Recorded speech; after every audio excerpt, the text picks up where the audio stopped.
নহয়, মই বৰাক উপত্যকালৈ আমাৰ দলীয় নিৰ্দেশত, আমাৰ দলীয় নেতৃত্বৰ নিৰ্দেশত মই ইয়ালৈ আহিছিলোঁ আমাৰ দলৰ কাম কৰিবৰ কাৰণে।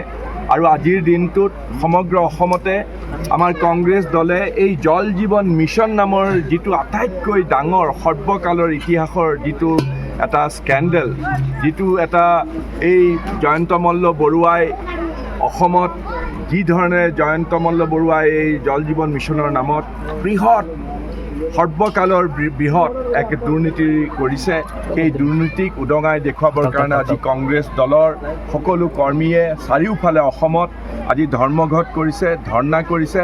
আৰু ময়ো আহি আমাৰ দলীয় সতীৰ্থসকলৰ লগত এই বৰখোলা সমষ্টিত, এতিয়া উদাৰবন সমষ্টিত এই যিটো দুধ পাতিৰ যিটো এইটো দেখিছে আপোনালোকে, এইটো টেংকি খাইছে। আৰু ইয়াৰ যিজন মাটিৰ মালিক তেওঁ বিনা পইচাই, এক পইচা নোহোৱাকৈ জনসাধাৰণৰ স্বাৰ্থত আমাৰ বৰভূঞা ডাঙৰীয়া মাটি দিছে। কিন্তু জয়ন্ত মল্ল বৰুৱাৰ বিভাগে এইটো এটা সকলো টকা আত্মসাৎ কৰিছে। গোটেই অসমতে হাজাৰ হাজাৰ জল জীৱন মিছনৰ যিবিলাক সৰু সৰু কণ্ট্ৰেক্টৰ, তেওঁলোকক পইচা দিয়া নাই। সেইকাৰণে অসমৰ মানুহে চাৰিওফালে আজি শ্লোগান দিছে যে জল জীৱনৰ মিছনত নাই পানী, জয়ন্ত মল্ল বৰুৱাৰ পকেটত মানি। গোটেই জল জীৱন মিছনৰ সমগ্ৰ পইচা জল জীৱন মিছনৰ যিজন মন্ত্ৰী এই জয়ন্ত মল্ল বৰুৱাই আত্মসাৎ কৰিছে। আৰু এই জয়ন্ত মল্ল বৰুৱাক আকৌ ৰক্ষণাবেক্ষণ দিছে দুৰ্নীতিৰ সম্ৰাট অসমৰ।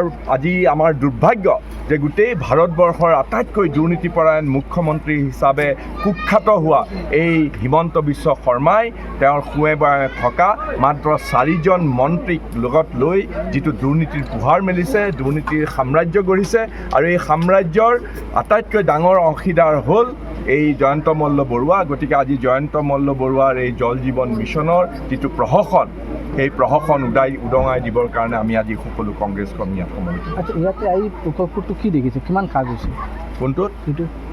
এইটো আটাইতকৈ দুখৰ কথা যে জল জীৱন মিছনৰ যিটো পইচা অনুদান দিয়া হৈছিলে কণ্ট্ৰেক্টৰবিলাকক ক'লে যে তোমালোকে সাজা, তোমালোকে পইচা পাবা, কিন্তু কণ্ট্ৰেক্টৰবিলাকে পইচা পোৱা নাই। মই যেতিয়া পাৰ্লিয়ামেণ্টত যেতিয়া ভাৰত চৰকাৰক প্ৰশ্ন সুধিছিলোঁ যে জল জীৱনৰ পইচা তোমালোকে দিলা নাই, বোলে আমি সমগ্ৰ পইচা অসম চৰকাৰক দি দিলোঁ। গতিকে তাৰমানে কি হৈছে, কেন্দ্ৰীয় চৰকাৰে জল জীৱনৰ পইচা অসম চৰকাৰক দিছে, অসম চৰকাৰৰ হৈ পেলাই বিভাগীয় মন্ত্ৰী জয়ন্ত মল্ল বৰুৱাই এই টকা আত্মসাৎ কৰিছে। এফালে না কণ্ট্ৰেক্টৰে পইচা পাইছে, না এই প্ৰজেক্টবিলাক এই যিবিলাক আছে প্ৰকল্প, এই প্ৰকল্পবিলাক ৰূপায়ণ হৈছে।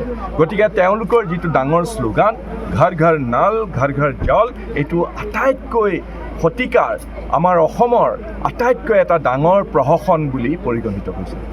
Thank U.